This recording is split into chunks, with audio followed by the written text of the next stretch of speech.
holy before, or at least sang it in a church song once or twice. And for most people, this idea is really just connected to being a morally good person. So God is holy because he's morally perfect. Yeah, that is part of it. But in the Bible, the idea of holiness is even bigger and more rich. What it's really describing is how God is the creative force behind the whole universe. He's the one and only being with the power to make a world full of such beauty and life. And so all these abilities, they make God utterly unique, which is the meaning of the word holy. Ito ang tinig mula sa silangan.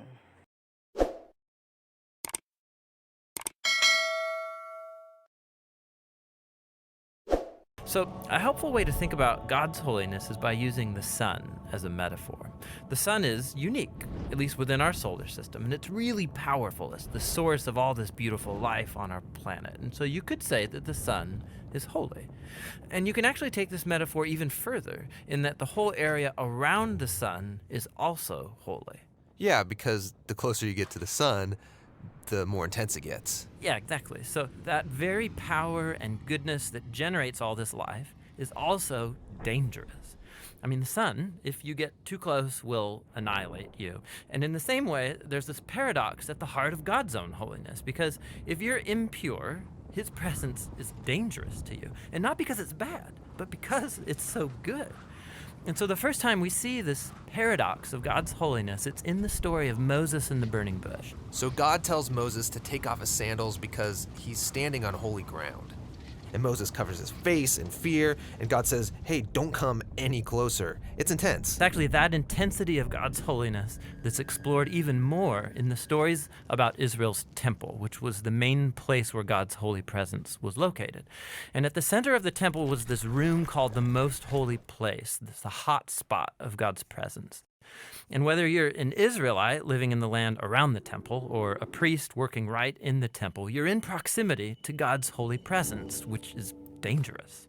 Yeah, this is a problem. So how's it supposed to work? Well, in the Bible, the solution is that you need to become pure. So like being morally pure. Yeah, and that's easy enough to understand. But the Bible spends a lot of time talking about another kind of purity, being ritually pure, which is a state where you separate yourself from anything related to death, like touching things like diseased skin or dead bodies or even certain bodily fluids. All these make you impure.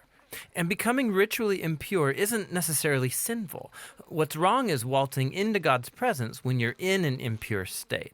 And so that's why God gave the Israelites very clear instructions for knowing when they were impure, steps to become pure, so that they could go into the temple again. So that's what the book of Leviticus is about. Right.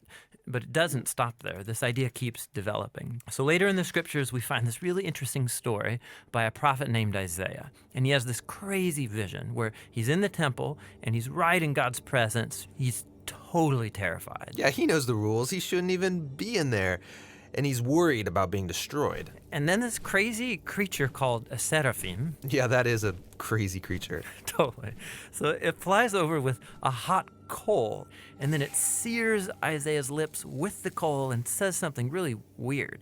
Your guilt is taken away, and your sin is atoned for. So this burning coal somehow makes Isaiah pure. Yeah, it's remarkable because normally if you touch something impure, it transfers its impurity to you. But now here's this new idea where you have this coal, this very holy and pure object, and it touches Isaiah, and it transfers its purity to him. Isaiah is not destroyed by God's holiness. He's transformed by it. I mean, the implications of this are just huge. But there's one more development. This time from another prophet, Ezekiel. And he has this vision where he's standing at the temple and he sees water trickling out from it.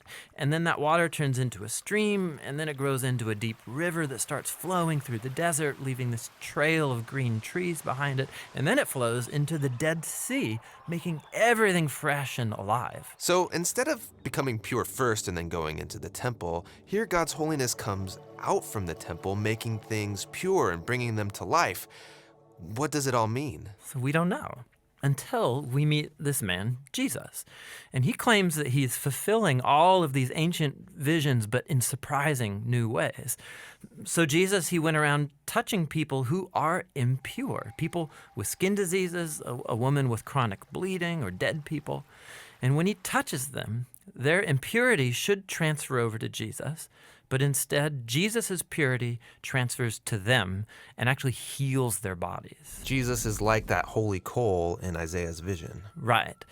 And Jesus claimed that he was the human embodiment of God's own holiness, and that he and his followers were now God's temple, so that through them, God's holy presence would go out into the world and bring life and healing and hope. And so this is why Jesus described his followers as having streams of living water flowing out of them. So this is our part of the story where we find ourselves now, but where's this all heading? So the last pages of the Bible end with a final vision about God's holiness. And this time it's by a guy named John. And in his vision, we see the whole world made completely new. The entire earth has become God's temple. And Ezekiel's river is there, flowing out of God's presence, immersing all of creation, removing all impurity, and bringing everything back to life. An icon, man, my girl about a 10. I should fuck her in the Benz.